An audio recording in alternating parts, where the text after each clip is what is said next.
why don't you try a timer? But like, I don't love timers. They feel so constrictive. Yeah, I get that, but timers can totally help you stay focused, especially if you have an ADHD brain. Ooh, show me how. While not every type of timer is going to work for your brain, there are a ton of different timer options that you can totally try to find which one will work for you. So we're gonna cover 5 different timer techniques that you need to try to see which one works for your brain. Okay, the first one is just use as an actual timer. Like, simple as that. Just use it as start, and I did my task. I set it like, these are things like to cook, or if you have to leave the house at a certain time. That's one most people know as a timer. Sorry, Cashew needed to say hi. He needed some screen time. Second way is to use as like a motivational tool. We have 5 minutes left scrolling YouTube shorts before we have to start our next task. I personally love this as it's an easy way for my brain to kind of like transition into, okay, I have another task to do, so this is my stop. I do this like specifically on my phone. I have very specific timers on my apps that I know are kind of like my time suck, social media, games.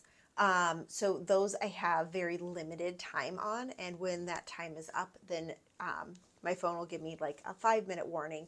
So then I know, oh, okay, I need to start moving into something else. You can use the 5-minute timer or like the 10-minute transition. This is great for like kids, getting them motivated to do something else. This is great for you if you're like, okay, I'm really like sucked into this book and I'm having a hard time pulling myself away. I'm gonna set the 5-minute timer. When that goes off, I'm gonna put the bookmark in and I'm gonna go do another task before I can come back to the task that I'm doing. The Pomodoro technique. This, I know a lot of people use for studying. I like to use it when I am writing or doing like some of the more daunting tasks, like, oh, I have to make an appointment. I have to do all of those things. So I will make a giant list of all of the calls or appointments I need to schedule. I will set my timer for 25 minutes. I have 25 minutes to do all of this. And then when the timer goes off, I will finish the phone call. And then I give myself a 5-minute break. The stuff that's like a quick phone call that like you aren't gonna have to talk to 12 people in order to like cancel a subscription or something, that's what I use this for.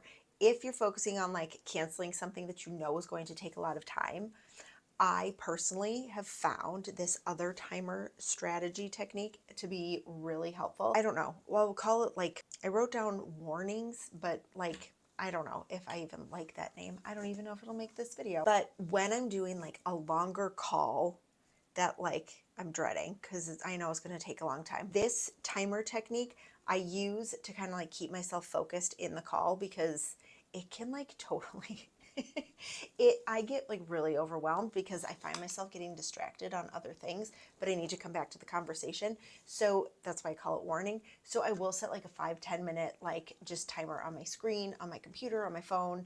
Can you even use like visual timer or sand timer? I don't know, just some sort of timer just to kind of remind yourself to come back to the conversation. The 5th timer technique I found very helpful is, I'm calling it radar. Okay, so you know you're going to declutter. You know you have a project that's going to take, 15-20 minutes, because that's all the time you have. So you set that timer like this is your window, your radar, like this is all you have. And so you're going to use that time to complete said task. This whole idea came from back when I was doing home organizing. I knew how long specific rooms would take, regardless of the clutter or whatever. I had like a rough idea of how long different tasks would take. With radar, you do need to start getting an idea of how long something's going to take, because your brain's going to tell you like, oh my God, that task is going to take 12 years. And you're like, okay, it took me 5 minutes. But because of that, we can easily like focus, if we make like a list, draw it out, write it out, how long, decluttering a drawer takes you. Just an average, just like one time, like time yourself, and then like that's your radar speed. Like that's how long doing a drawer is going to take, 10 minutes. Yes, sometimes it might take a little bit more, sometimes it might take a little bit less, but you have like that idea, and that's going to be your set guide, your radar for those particular things. If you like this video, I know you are going to love this one, so make sure to check that out.